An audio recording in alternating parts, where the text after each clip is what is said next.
Hi everyone, it's Brett here from Metropole. How many properties does it take to retire? Well, look, it's really an irrelevant question, and today I'm going to show you why. Because you can probably actually do it with one, and I'll attempt to explain in a moment.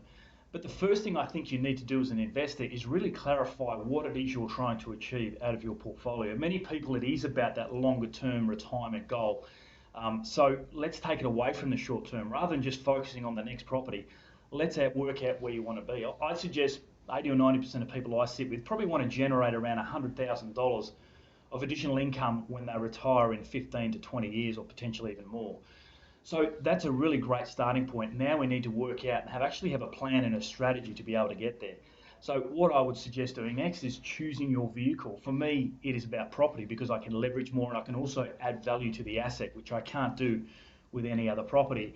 And from here, I want to select a growth strategy. I've only got one property or one asset to do this with. So I want to focus on capital growth and appreciation.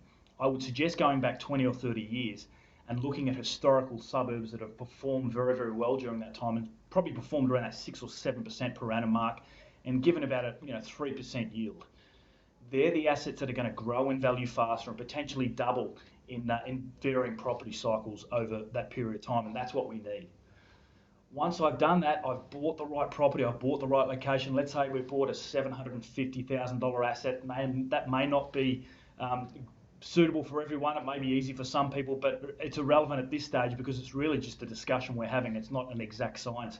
If we can, in the short term or medium term, add some value to that property, it's going to be critical because in the next 5 or 6 years, inflation and wages growth is actually going to be quite low. So we're not going to just rely on the market to do the heavy lifting. We can manufacture some growth ourselves and some equity growth ourselves by undertaking just a simple cosmetic renovation, more substantial renovation, or even a development of some kind.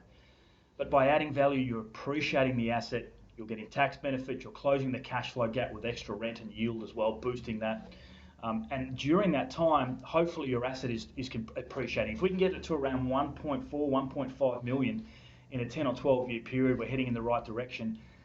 During that time also, you need to shift your focus from that into paying down debt, paying off your home loan first, your non-deductible debt, then paying your attention to your investment property and paying your deductible debt down. That's critically important as well. You may get to the end in 10 or 20 years, we get another doubling effect where we can get up to around $2 or $3 million, and that alone with that asset base, with debt paid off, you may need some remaining debt paid off with some super or some savings or some shares or something like that to lower that debt and pay it off. If we can get around $2 or $3 million with a 4% return, you're looking around 80 to 120,000 per annum just from one property. And I know what you're saying, it's not an exact science, it doesn't work every time, but the purpose of the exercise is to show you the benefit of having an appreciating asset and having it grow in value, and also the fact that the number of properties don't matter when you're looking to retire. It's about quality over quantity. Thanks for watching.